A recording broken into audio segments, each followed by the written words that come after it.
Eat That Frog. Chapter 5. Practice Creative Procrastination. Brian Tracy starts Chapter 5 with a quote that captures the essence of smart time management. Make time for getting big tasks done every day. Plan your daily workload in advance. Single out the relatively few small jobs that absolutely must be done immediately in the morning. Then go directly to the big tasks and pursue them to completion. Boardroom reports. The key message of this chapter is simple yet powerful. You can't do everything, but you can choose what to procrastinate on. Tracy introduces the idea of creative procrastination and says it's not only acceptable, it's essential. In fact, it's one of the most effective techniques to boost your performance and take control of your life. Everyone procrastinates. But on what? Here's the truth. Everyone procrastinates. The difference between high performers and low performers lies in what they choose to delay. So instead of avoiding procrastination altogether, which is impossible, Tracy suggests a smarter approach. Procrastinate on purpose. Procrastinate creatively.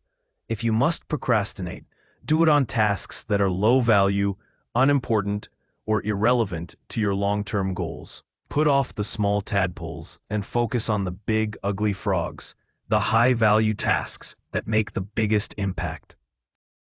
Learn to say no. One of the most powerful words in time management is the word no. To manage your priorities, you must also manage your posteriorities, the things you deliberately decide to do less of later or not at all. Tracy reminds us, a priority is what you do first and more of. A posteriority is what you do later and less of, if ever. Learn to say no graciously, clearly, and firmly. Say no to anything that is not a high-value use of your time. Say it often and early. Because for you to say yes to something new, you must say no to something else. Your time is already full. So if you want to pick something up, you must be willing to put something else down. Creative procrastination means thoughtfully choosing the things you will delay or ignore so that you can focus your time and energy on what really matters. Don't procrastinate unconsciously. Most people fall into the trap of unconscious procrastination. They delay things without even realizing it.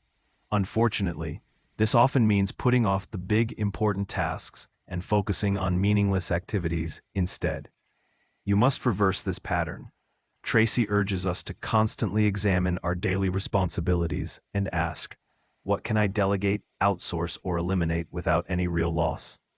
Keep reviewing your commitments. What's taking your time that doesn't actually matter in the big picture?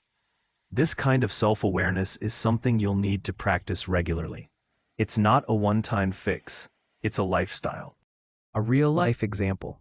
Tracy shares a story of a friend who loved to golf. While single, this friend would golf 3 to 5 times a week, spending hours on the course.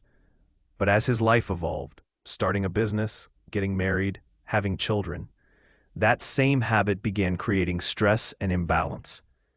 Eventually, he realized that continuing his golfing routine came at the cost of his family life and professional success.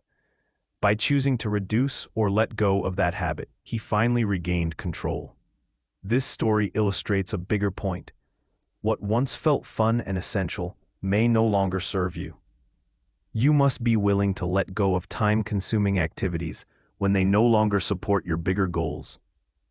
Set posteriorities to gain back your life. Take time regularly to evaluate where your time is going. Are there tasks you could eliminate without consequence? Are there meetings, shows, habits, or routines that waste time and give you little in return?